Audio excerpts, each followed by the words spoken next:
आपका हमारे चैनल पे स्वागत है। कुछ कहानियाँ शोर से नहीं, खामोशी से लिखी जाती हैं। कुछ मुलाकातें वक्त पर नहीं, एहसासों पर टिकती हैं। और कुछ रिश्ते बिना नाम के भी जिंदगी भर साथ चलते हैं।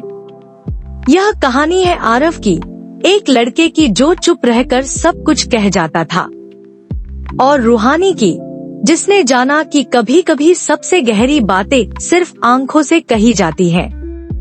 कैफे की एक खिड़की, 2 प्याली कॉफी और 2 अधूरे लोग। यहीं से शुरू होता है उनका सफर। दिल्ली की एक सर्द दोपहर थी। कैफे की खिड़की के पास वाली सीट पर एक लड़की बैठी थी, रूहानी। उसके सामने कॉफी का कप था जो धीरे धीरे ठंडा हो रहा था, लेकिन उसकी नजर कॉफी पर नहीं, दरवाजे पर थी।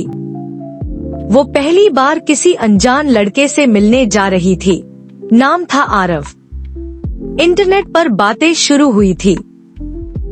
किताबों, अकेलेपन और बचपन की यादों से बातों की शुरुआत हुई थी। उसने कभी सोचा नहीं था कि कोई उसकी खामोशी को भी पढ़ सकता है। दरवाजा खुला। लंबा, पतला, साधारण सा लड़का अंदर आया। आंखों में कुछ पुराना सा गम और मुस्कान में एक अजीब सुकून था। उसने कैफे की सजावट को एक बार देखा, फिर सीधे उसकी तरफ चला आया।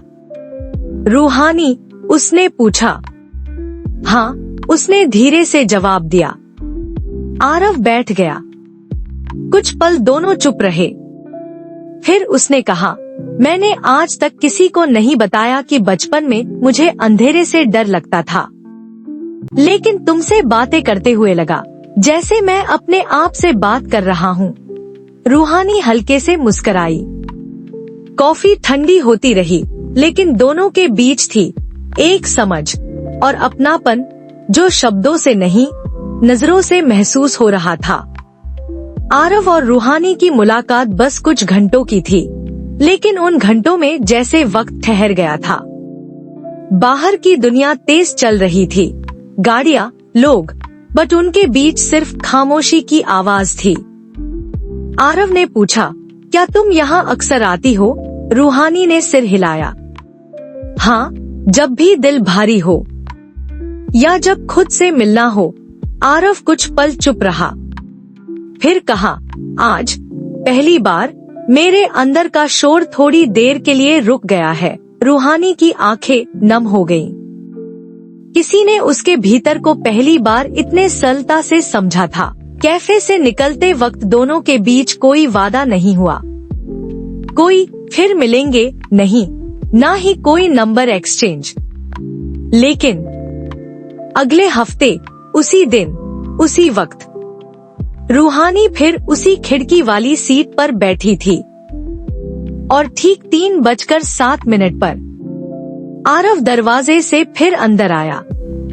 इस बार नजरें खोज नहीं रही थी, क्योंकि अब उन्हें मालूम था कुछ कहे बिना भी बहुत कुछ कहा जा सकता है। आरव हर हफ्ते आता रहा, रूहानी भी। दोनों ज्यादा नहीं बोलते थे, लेकिन उनके बीच एक अजीब सी सुकून भरी चुप्पी होती थी। फिर एक दिन आरव ने कहा, रूहानी, इस रविवार चलोगी मेरे साथ? एक जगह है जहाँ मैं बचपन में जाया करता था। एक पुराना किला, जहाँ मेरी माँ मुझे ले जाती थी जब मैं बहुत डरा होता था। रूहानी ने थोड़ी हिचक के बाद सिर हिला दिया। रविवार की सुबह दोनों दिल्ली से थोड़ा बाहर एक शांत जगह पहुँचे। पुराना किला, टूटी दीवारें और चारों ओर पेड़ों की सरसराहट। आरव उस दीवार के पास जाकर खड़ा हुआ जहां किसी ने बहुत साल पहले नाम लिखे थे। यहीं खड़े होकर मैंने पहली बार अपनी माँ को रोते देखा था, उसने कहा।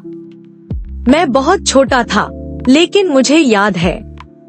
उन्होंने बस इतना कहा था, कुछ लोग सिर्फ हमारी रूह छूकर चले जाते हैं, साथ नहीं रहते, लेकिन हमें पूरा बदल देते हैं।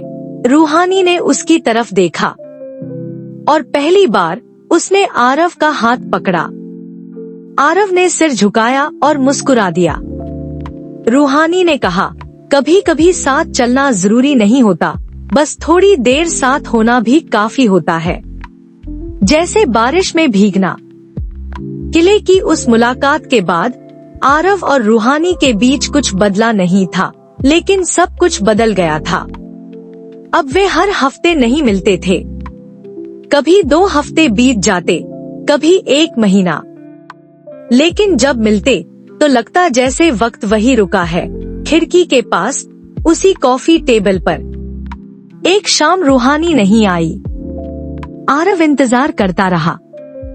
कॉफी ठंडी हो गई, कैफे का म्यूजिक धीमा होता गया और खिड़की से आती रोशनी भी कम होने लगी। वो अगली 2 बार भी आया, लेकिन रूहानी नहीं आई। तीसरी बार उसने कैफे के मालिक से पूछा, उस लड़की का कुछ पता है जो अक्सर मेरे साथ बैठती थी? मालिक ने एक कागज दिया, उसने छोड़ा था, शायद आपके लिए, कैफे के मालिक ने कहा। कागज पर सिर्फ एक लाइन लिखी थी, कभी कभी हमें किसी की याद बनकर रहना होता है, उसकी जिंदगी नहीं। रूहानी। आरव बहुत देर तक कागज देखता रहा, उसी खिड़की वाली सीट पर बैठा रहा। फिर पहली बार उसके आंसू बहे। वो उठा और कैफे से निकल गया। लेकिन हर साल उसी दिन उसी कैफे में आता है, खिड़की के पास बैठता है, कॉफी मंगाता है और उस कागज को अपने बटुए से निकालकर फिर से पढ़ता है। अब वो जान चुका है, कुछ लोग साथ नहीं चलते, लेकिन हमेशा साथ रहते हैं। कई साल बीत गए। आरव अब वैसा नहीं रहा था, उसकी आंखों में पहले जैसी बेचैनी नहीं थी। वो अब किताबें लिखता था और अक्सर अकेले सफर करता था। लेकिन एक चीज वैसी ही रही, हर साल उस दिन वो कैफे जरूर जाता, खिड़की के पास बैठता, कॉफी मंगाता और उस पुराने कागज को हाथ में लेकर कुछ देर चुप रहता। फिर एक साल बारिश की हल्की फुहार में वो कैफे पहुंचा। भीगते हुए जैसे ही दरवाजा खोला, वो पल रुक गया। खिड़की वाली सीट पर कोई बैठा था, हरे दुपट्टे में, हल्के भूरे बालों को पीछे किए एक लड़की कॉफी के प्याले में झांक रही थी। रूहानी। वो एकदम चुप खड़ा रह गया। रूहानी ने सिर उठाया और आंखें मिली। उसकी मुस्कान वैसी ही थी, सच्ची।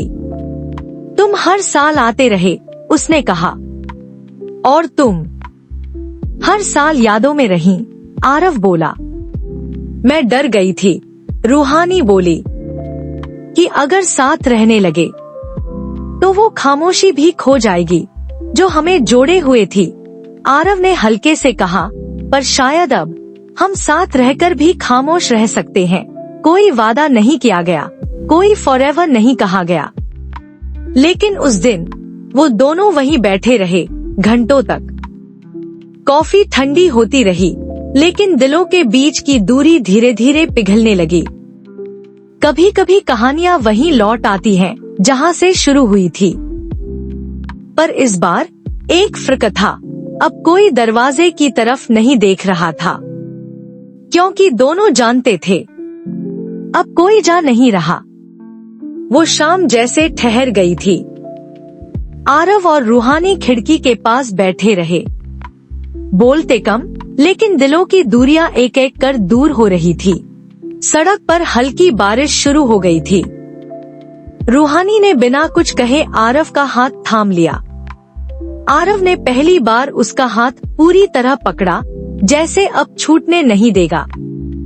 चलो, उसने कहा, कहीं दूर चलते हैं, जहाँ कोई हमें पहचानता न हो, लेकिन हम खुद को पहचान सकें। रूहानी मुस्कुराई, क्या हम सच में साथ चल सकते हैं इतने सालों की दूरी के बाद?